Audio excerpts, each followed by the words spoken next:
Welcome back to another new event guide video. I have to give credits to the guys who were behind the creation of this event, for they really took their time to carefully think about the event that's going to take place after the end of the Heroes event. Now let's dive into it. We will first look into the main Centurions page, where we have to choose your favorite Centurion player. Well, to tell you the truth, I don't know much about this players, and I guess you also don't, but we can choose based on their attributes. For me, I think choosing a high-passing attributed center midfield works quite well, and that will be Zico for me. On the second part of the main Centurions page, we get to find Lely, who was once a Chelsea midfield with an incredible introduction below him and Law, who we have almost no idea what kind of a player he is. Therefore, choosing this players blindly would be the worst thing we would try doing now. So it's much better if we wait until April 11 so that their attributes can be shown on the card. For the road to growth and to be Centurions are yet to be opened officially, I will slide straight to the Parallel World event page. And since I choose Zico as my Centurions player, the following events that you are about to see will be all about Zico. In this events in the Parallel World, we get to play and receive trait progress points. These are points that almost look like ranking up your player and choosing the skill points you want to be on your player, since you get to improve a particular trait or attribute of your player. If you want to make your chosen player shoot much better and accurate, there is a trait card for that. If you want him to be super fast,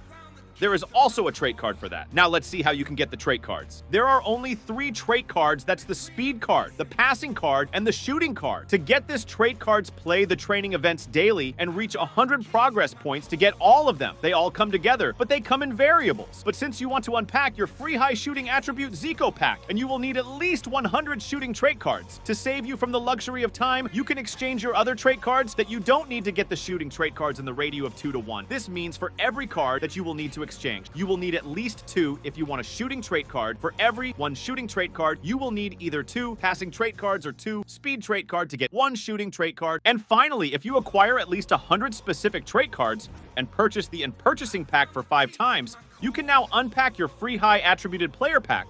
For me, I'm looking forward to unpacking the high-passing attributed Zico. Now let's get into the Find the Centurions page. This page event is basically about scouting Centurion players and signing them in your team. To do this, you will need scout points, which can be earned through this 3 main ways. The first way to get scout points is through the exchange for points method. The exchange is a bit fair and cheap, since you only need 380 OVR players and 870 OVR players. The second way is through playing the daily modes and earn 100 scout progress points and claim your 100 scout points. Lastly, you can opt to purchase 200 scout points using 500 FC points. Now on the scout travel area is where we get to use our scout points. The scout travel runs almost like a Monopoly game. The almost part gets, since in Monopoly, you get to roll your dice for free, whereas in this scout travel board, you need 50 scout points to roll the dice. And along the way, you get to unpack different Centurion players and gifts. Lastly, you get to unlock milestone free packs after completing a certain number of laps on the scout travel board. Actually, the number of laps required to unpack your free pack is highlighted on the top right side. Don't forget to subscribe to receive notifications on the next take through as soon as the road to growth gets opened.